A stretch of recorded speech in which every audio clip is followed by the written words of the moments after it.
Hello everyone, this is Suman Parashar and you are watching my channel Maths.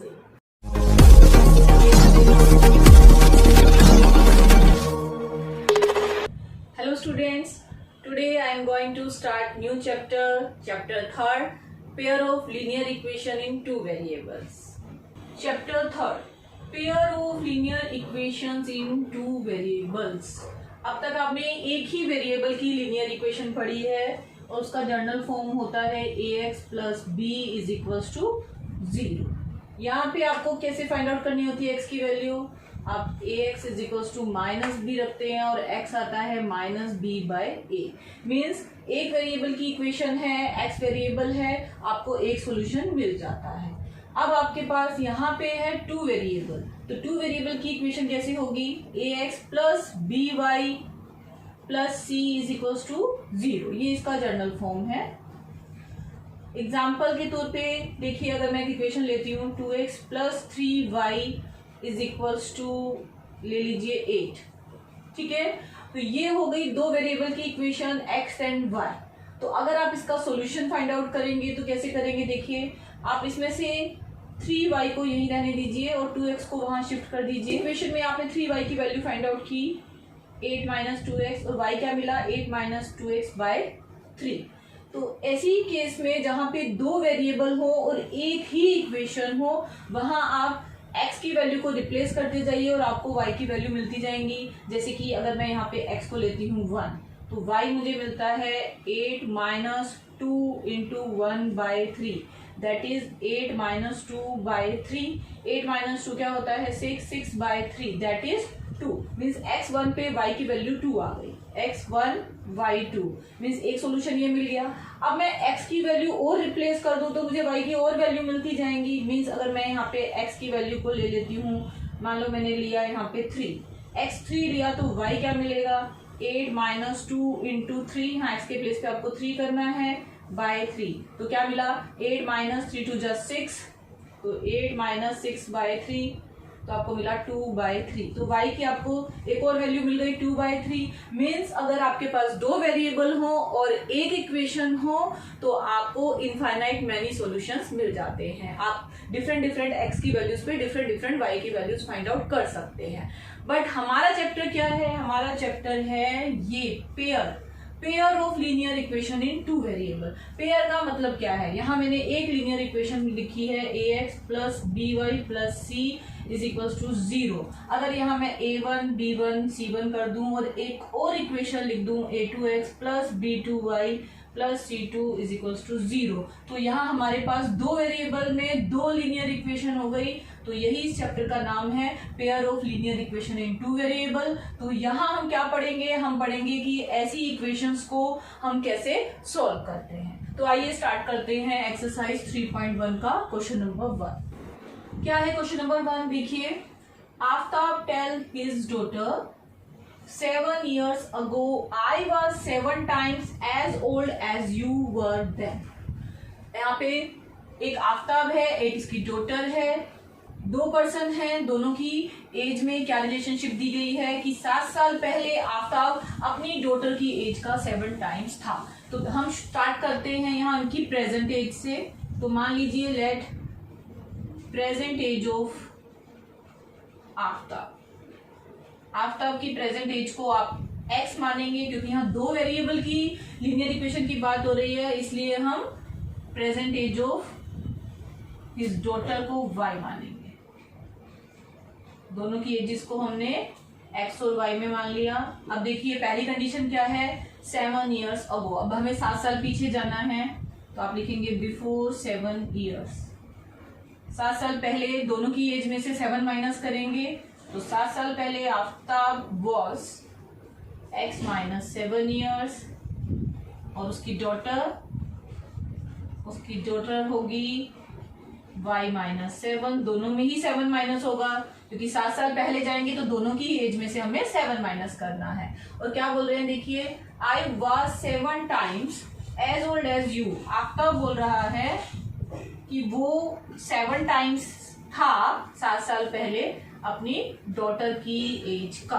तो after की as 7 साल पहले x minus 7 7 times करना है उसकी डॉटर की एज, मीन्स y माइनस 7। इसको हम सिंप्लीफाई करेंगे और हमें फर्स्ट इक्वेशन मिलेगी। देखिए कैसे मिलेगी, 7y माइनस 49, 7y को यहाँ शिफ्ट कीजिए, x माइनस 7y माइनस 7, 49 को भी इधर ले आइए तो प्लस 49 इक्वल्स टू 0। तो x माइनस 7y 49 माइनस 7 आपको मिलता है प्लस का 42 इज इक्वल्स टू 0। यहाँ से मिली आपको पहली इक्वेशन। तो फर्स्ट लीनियर इक्वेशन हमें मिल गई दो वेरिएबल में। अब हमें सेकंड निकालनी है, वो कैसे निकालेंगे, एक और रिलेशनशिप यहाँ गिवन है, देखिए आल्सो 3 years फ्रॉम नाउ। तो अब हमें 3 साल आगे जाना है, तो हम लिखेंगे आफ्टर 3 years। अब फिर से प्रेजेंट एज पे आ जाइए, ये प्रेजेंट एजेस है x और y। तो 3 साल बाद आफ्ताब विल बी, अब उसकी एज में 3 ऐड करना है, x plus 3 years and Aftab daughter will be, उसमें भी 3 ऐड करना है, तो आपको मिला y प्लस 3। फिर से कंडीशन पे आ जाइए, क्या बोल रहा है, 3 years from now I shall be, फिर से आफ्ताब बोल रहा है कि I shall be 3 times as old as you will be. तो कौन 3 times होगा, Aftab age will be 3 times किसकी एज, डॉटर की एज से। 3 साल बाद की एज में ये रिलेशनशिप दिया गया है, तो यहाँ x plus 3 is equals to 3 times, तो यहाँ आ जाएगा 3 और यहाँ आ जाएगा डॉटर का y प्लस 3। ठीक है, इसको फिर से सोल्व करेंगे, ब्रैकेट ओपन करेंगे तो 3y प्लस 9, सबको एक साइड शिफ्ट कर लेते हैं, तो x minus 3y plus 3 minus 9 equals to 0। x minus 3y 3 minus 9 आपको मिला माइनस 6 इक्वल्स टू 0। तो ये मिल गई आपको सेकेंड इक्वेशन। अब हम इन दोनों इक्वेशंस को कैसे सॉल्व करेंगे, अब आगे देखिए यहाँ क्या लिखा गया है, represent this situation algebraically and graphically. हमने अलजेब्रिकली दोनों को रिप्रेजेंट कर दिया, ये जो इक्वेशंस आई हैं ये अलजेब्रिकली रिप्रेजेंटेशन है। अब हम ग्राफिकली इसको रिप्रेजेंट करेंगे। चलिए, अब हमारे पास दो इक्वेशन आ गई। अब इन इक्वेशंस की हेल्प से, जैसे मैंने आपको बताया कि यहाँ हम अगर x की डिफरेंट वैल्यू लेते हैं तो y की हमें डिफरेंट वैल्यूज मिल सकती हैं। तो यहाँ इस फर्स्ट इक्वेशन को पहले मैं ले रही हूँ from form x minus 7y plus 42 is equals to 0। मैं क्या करती हूँ, यहाँ से 7y को वहाँ शिफ्ट कर लेती हूँ, तो x plus 42 is equals to 7y, और आप बोल सकते हो 7y is equals to x plus 42, मुझे y चाहिए, तो x प्लस 42 बाय 7। इस फॉर्म में आपको चेंज करना है ताकि आप इजीली x की वैल्यूज को चेंज करके y की वैल्यूज फाइंड आउट कर सके। देखिए, सबसे पहले मैं ले लेती हूँ x 0, x यहाँ 0 लेंगे तो y देखिए क्या मिलेगा, 42 बाय 7, 0 प्लस 42 इज 42, तो मिला 6, x 0 y 6। यहाँ आप फिल करते जाइए, टेबल बनाई है, यहाँ टेबल 1 टेबल 2, टेबल 1 इक्वेशन 1 के लिए होगी और टेबल 2 जो है वो इक्वेशन 2 के लिए होगी। हमें टेबल 1 की वैल्यू मिल गई। सेकंड वैल्यू में देखिए, अब x की हमें एक और वैल्यू लेनी है। अब हम ट्राई करते हैं ऐसी वैल्यू लेंगे जिससे वो 7 से इजीली डिवाइड हो जाए। 42 7 के टेबल में आता है, तो उससे नेक्स्ट क्या होगा, 49 होता है, मीन्स x 7 ले लेते हैं, तो y क्या बन जाएगा, 7 प्लस 42 बाय 7, 49 बाय 7, तो ये आ गया 7। थर्ड वैल्यू लेनी है, x की थोड़ी बड़ी वैल्यू ले लेते हैं हम यहाँ पे, तो हम यहाँ x ले रहे हैं सीधा 42, तो y क्या मिला हमें, 42 प्लस 42 बाय 7, 84 बाय 7, 12, 42 पे 12। सेकेंड वैल्यू भी देखिए 7 पे 7, ये भी आपको फिल करनी है, और थर्ड वैल्यू क्या आई, 42 पे 12। हमारी टेबल 1 कंप्लीट हो गई। अब हम लेते हैं equation 2, x minus 3y minus 6 is equal to 0। बिल्कुल वैसे ही 3y को हमें यहाँ सेपरेट करना है, फिर इसको एक्सचेंज कर देना है, 3y पहले, फिर y की वैल्यू निकालनी है x माइनस 6 बाय 3। बिल्कुल वैसे ही x की वैल्यू चेंज करेंगे तो हमें y की वैल्यू मिलती जाएंगी। पहली वैल्यू हम ले रहे हैं, अब यहाँ 0 नहीं लेंगे क्योंकि एज है, नेगेटिव में नहीं हो सकती है, तो मिनिमम यहाँ 6 ले सकते हैं कि अगर x 6 ईयर्स का तो y 0। ठीक है, तो आप 6 से स्टार्ट कीजिए, x 6, तो y आपको मिल जाएगा 0। थोड़ा बड़ा वैल्यू हमें चाहिए, 12 ले लेते हैं x को, तो y क्या मिलेगा, 12 माइनस 6 इज 6/3, आपको मिला 2। थर्ड वैल्यू, जैसे यहाँ हमने 42 लिया, बड़ी वैल्यू यहाँ भी 42 लेके देखते हैं, तो ये मिला 42 माइनस 6/3, तो आपको क्या मिलेगा 36/3, 12। अब ये तीनों वैल्यूज टेबल 2 में हम फिल करेंगे। देखिए x6 y0, ऊपर x होता है नीचे y, तो आपको ऐसे ही यहाँ पे वैल्यूज लिखनी है, x12 y2, और third value x42 y12। Graph बनाने के लिए सबसे पहले हमें एक अच्छा स्केल चूज करना होता है। तो अपनी टेबल को ध्यान में रखते हुए देखिए x पे लार्ज वैल्यूज हैं और y पे स्मॉल वैल्यूज हैं, इसलिए x एक्सिस पे मैंने रखा है 2 2 का गैप, और ये 2 2 का गैप है तो आप स्केल में लिखेंगे अलोंग x एक्सिस हमने क्या स्केल चूज किया है, 1 सेंटीमीटर। ग्राफ पे जो आपके ब्लॉक्स होते हैं वो 1 सेंटीमीटर के होते हैं, तो 1 सेंटीमीटर को आपने 2 यूनिट्स के इक्वल रखा है। y एक्सिस पे मैंने 1 1 का ही गैप रखा है, तो यहाँ पे आपका 1 सेंटीमीटर हुआ 1 यूनिट के इक्वल। इसके लिखना बहुत जरूरी है। इसके बाद आप टेबल 1 लीजिए पहले और ग्राफ प्लॉट कीजिए। देखिए x0 पे y6, x0 ये पॉइंट है आपका x0 और y6 ये पॉइंट है, तो आपको क्या करना है, पॉइंट को यहाँ पे सर्कल कर देना है। तो x0 y6। दूसरा पॉइंट क्या है, 7 7, x पे आपको देखना है पहले 7 7 कहाँ आएगा, 6 और 8 के बीच में यहाँ आएगा, और यहाँ 7 कहाँ है, ये 7 है, ऐसे 7 की सिधाई में आप देखेंगे, और यहाँ भी इस 7 की सिधाई में आपको जाना है इस तरह से। पहले x एक्सिस पे देखना है, नीचे से 7, यहाँ से 7, जहां ये मीट कर रहे हैं ये आपका सेकंड पॉइंट है 7 7। और थर्ड पॉइंट है आपका 42 12, 42 ये पॉइंट है और 12 ये पॉइंट है, तो 12 के से सीधा सीधा आपको डॉटेड लाइन में आपको बनाना है। कहाँ तक जाना है, 42 के सामने जाना है, ये 42 है, इसमें भी आपको बिल्कुल ऐसे ग्राफ पे स्ट्रेट लाइन पे जाना है। देखिए ये कहाँ जाके मीट कर रहे हैं, यहाँ, तो ये हुआ थर्ड पॉइंट 42 12। आपको तीनों पॉइंट्स मिल गए। अब आपको क्या करना है, स्केल की हेल्प से इनको ऐसे ज्वाइन करना है। बिल्कुल सीधा होना चाहिए आपका स्केल से, और आपको इस पॉइंट को थोड़ा सा यहाँ आगे बढ़ाना है, एरो मार्क करना है, और यहाँ से भी पीछे की साइड बढ़ाना है, और इसके ऊपर इस इक्वेशन का नाम लिखना है। ये है x minus 7y plus 42 is equal to 0। अब हम टेबल 2 लेते हैं। देखिए पहली वैल्यू है x6 y0, x6 ये पॉइंट है और y0 यही पॉइंट होगा, हम इसको सर्कल कर देंगे। सेकंड पॉइंट है x12 y2, x12 ये पॉइंट है और y2 ये पॉइंट है, बिल्कुल ऐसे ही ऐसे y2 और x12 आपको यहाँ कहीं पॉइंट मिलेगा x12 y2, और पहले पॉइंट को भी आप इसे हाईलाइट कर सकते हैं 6 0। इसी तरह से थर्ड पॉइंट 42 12 यही पॉइंट होगा 42 12। अब फिर से आपको इन तीनों को ज्वाइन करना है, तो देखिए कैसे हम ज्वाइन करेंगे, स्केल की हेल्प से करेंगे आप।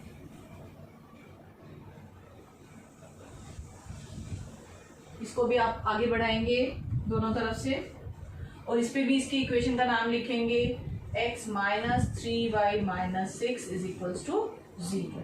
तो हमने क्या नोट किया, ये दोनों ग्राफ एक पॉइंट पे आके यहाँ मीट करते हैं, तो ग्राफिकली हमें सॉल्यूशन मिल जाता है। दो लीनियर इक्वेशन इन 2 वेरिएबल में क्या सॉल्यूशन आया, जहां ये मीट करे x is equals to 42 and y is equals to 12। तो हमने ग्राफिकली ये फाइंड आउट कर लिया।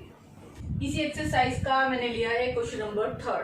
देखिए इसमें क्या सिचुएशन दी गई है, cost of 2 kg apple and 1 kg grapes on a day was found to be rupees 160। यहाँ दो आइटम है, एक एप्पल है एक ग्रेप्स है, तो दोनों की कॉस्ट को हम अलग अलग मान लेते हैं पर केजी के अकॉर्डिंग। तो कॉस्ट ऑफ 1 kg एप्पल अगर हो x रुपीज, तो कॉस्ट ऑफ 1 kg ग्रेप्स होगा y रुपीज। दो वेरिएबल चाहिए x और y में, हमने 1 kg की कॉस्ट मान ली दोनों की। अब देखिए अकॉर्डिंग टू क्वेश्चन आपको दोनों सिचुएशन से दो लीनियर इक्वेशन बनानी है। तो पहली सिचुएशन है आपकी 2 kg Apple. 1 kg Apple x रुपए में आ जाता है तो 2 kg एप्पल 2x में आ जाएगा, और 1 kg ग्रेप्स y रुपीज में आता है तो प्लस y, और टुगेदर उनकी कॉस्ट है 160 रुपीज, तो इक्वल्स टू 160। ये मिल गई आपको फर्स्ट इक्वेशन। सेकंड सिचुएशन क्या है, अब आगे देखिए। आफ्टर अ मंथ, एक महीने बाद क्या हुआ, cost of 4 kg Apple and 2 kg grapes rupees 300। ये कंबाइंड कॉस्ट है तो वैसी ही इक्वेशन बनेगी। फिर से 1 kg x रुपए में है तो 4 kg 4x में होगा, 1 kg y में है तो 2 kg ग्रेप्स आपका 2y में होगा, और इक्वल्स टू आपको लेना है 300। ये बन गई सेकेंड इक्वेशन। फिर से वही करना है, y की हेल्प से हमें क्या करना है, इसको सॉल्व करना है। तो from 1 2x plus y equals to 160, इसको मैं लिखूंगी y is equals to 160 minus 2x। यहाँ से हम 3 वैल्यूज निकालेंगे डिफरेंट सॉल्यूशंस के लिए। तो पहली मैंने ली x की वैल्यू, देखिए क्या लेनी चाहिए, यहाँ पे 160 माइनस 2x है तो हम ले लेते हैं x को 30। x को 30 लेंगे तो y क्या आ जाएगा, 160 माइनस 30 इंटू 2 क्या हुआ 60। 160 माइनस 60 आपको मिला 100। x 30 पे y मिला 100। पहली टेबल में x 30 y 100, एक वैल्यू मिल गई। हमें 3 वैल्यूज निकालनी होती हैं ग्राफ ताकि अच्छा बने, तो दूसरी वैल्यू हम ले लेते हैं x 40। तो यहाँ पे अब x को 40 से रिप्लेस करना है तो 42 जो हुआ 80, 160 माइनस 80 हुआ 80, तो 40 पे 80, x 40 y 80। थर्ड वैल्यू निकालनी है अब हमें, 30 लिया 40 लिया 50 ले लेते हैं, तो y क्या हुआ 160 माइनस 2 इंटू 50 मीन्स आपको मिला 160 माइनस 100, तो अब y मिला आपको 60, 50 पे 60। टेबल 1 कंप्लीट हो गई। अब टेबल 2 को फिल करना है, तो सेकंड इक्वेशन लेते हैं फ्रॉम 2। यहाँ से भी वही हम y की वैल्यू निकाल लेते हैं इन टर्म्स ऑफ x। तो 2y आपको मिला 300 माइनस 4x, और y मिला 300 माइनस 4x बाय 2। पहली वैल्यू सेम वैल्यूज ले लेते हैं हम 30 40 50, तो x की वैल्यू हमने रखी 30, तो y क्या मिलेगा देखिए 300 माइनस 3 4 12 120 बाय 2। 300 माइनस 120 आपको मिलता है 180 बाय 2, तो आपको क्या मिलेगा 90। तो y क्या मिल गया 90, x क्या लिया था 30, x 30 बाई 90 पहली वैल्यू मिल गई। दूसरी वैल्यू के लिए फिर से वही x 40 ले लेते हैं, तो y क्या मिलेगा 300 माइनस यहाँ 40 सब्स्टिट्यूट करेंगे, 4 4 जा 16 मीन्स 160 डिवाइडेड बाय 2। तो यहाँ पे आपको क्या मिलेगा 140 बाय 2, तो मिला 70, x 40 पे y 70। थर्ड वैल्यू क्या लेनी है आपको x 50 पे y क्या मिलेगा, फिर से यहाँ 50 सब्स्टिट्यूट करना है x के प्लेस पे, तो 4 into 50 200 by 2। 300 minus 200 means 100 by 2 क्या होता है 50, x 50 पे y 50। हमारे पास टेबल आ गई है। अब हमें क्या करना है, एक अच्छा सा स्केल चूज करना है और दोनों ग्राफ्स को प्लॉट करना है। तो यहाँ पे देखिए वैल्यूज में 10 का गैप्स है, 30 40 50, तो हम क्या करेंगे यहाँ पे हम वही गैप यहाँ रखते हैं x और y पे, दोनों पे हम सेम स्केल चूज कर रहे हैं। तो मैंने स्केल लिया है along x and y axis, क्या लिया है 10 यूनिट्स माना है हमने किसको 1 सेंटीमीटर जो ग्राफ पे होता है, ग्राफ पे 1 सेंटीमीटर है उसको हमने 10 यूनिट्स माना है। अब ग्राफ प्लॉट करते हैं। देखिए पहली टेबल से x 30 y 100, x 30 x axis पे 30 y 100 ये है 30 ये है, वही डॉटेड लाइन में आपको जाना है ऐसे, ये 100 तो आपको पहला पॉइंट यहाँ मिलेगा, तो आप यहाँ पे लिखिए 30 100। सेकंड पॉइंट है 40 80, x 40 और y 80 और x 40 डॉटेड लाइन से जाएंगे, यहाँ पे मिलेगा 40 80, ये मिला आपको सेकंड पॉइंट। थर्ड है x 50 y 60, x 50 y 60 और ये 50, तो यहाँ कहीं आपको थर्ड पॉइंट मिलेगा, तो आप यहाँ पे लिखेंगे 50 60। फिर से वही आपको तीनों पॉइंट को ज्वाइन करना है और आगे पीछे एक्सटेंड करना है, एक्सिस तक ले जाइए, यहाँ भी थोड़ा ऊपर तक, और इसके ऊपर आपको लाइन की इक्वेशन लिखनी है। क्या है equation? 2x plus y is equals to 160। First table हो गई। अब सेकंड टेबल देखिए, x 30 y 90, x 30 y 90, 90 के सामने और ये 30 के सामने पहला पॉइंट यहाँ मिलेगा 30 90। दूसरा है 40 70, x 40 और ये 70, तो आपको यहाँ मिलेगा सेकंड पॉइंट 40 70। और थर्ड पॉइंट है 50 50, x 50 y 50, तो यहाँ ये थर्ड पॉइंट 50 50। फिर से हमें क्या करना है? इनको ज्वाइन करना है तीनों पॉइंट्स को। ये हैं 3 पॉइंट्स हमारे पास, इनको फिर से आपको स्केल की हेल्प से ज्वाइन करना है और फिर से वही इसको आगे प्रोड्यूस करना है, इसको पीछे प्रोड्यूस करना है और इसके ऊपर इसकी इक्वेशन लिखनी है। क्या है equation? 4x plus 2y is equals to 300। अब आपको यहाँ पे क्या दिखाई दे रहा है? आपको दिखाई दे रहा है कि ये एकदम पैरेलल लाइंस आ रही हैं। और पैरेलल लाइंस कैसी होती हैं? पैरेलल लाइंस होती हैं जिनको कितना भी आप दोनों डायरेक्शन में प्रोसीड कर लें वो कभी भी एक दूसरे के साथ नहीं मिलती, इंटरसेक्ट नहीं करती। और जब ये इंटरसेक्ट ही नहीं करेंगी तो हम इसमें सॉल्यूशन कैसे फाइंड आउट करेंगे? तो ऐसे केस में आप क्या बोलते हैं? आप बोलते हैं pair of linear equation has no solution. तो यहाँ आप लिखेंगे pair of linear equation has no solution. तो आज हमने दो केसेस डिस्कस किए पेयर ऑफ लीनियर इक्वेशन में। पहला केस हमने किया इंटरसेक्टिंग लाइंस जिसमें हमें एक सॉल्यूशन मिलता है, और सेकंड केस हमने किया no solution means parallel line जिसमें हमें कोई भी सॉल्यूशन नहीं मिलता है। तो नेक्स्ट वीडियो में मैं आपको बताऊंगी इनफाइनाइट मैनी सॉल्यूशन का केस।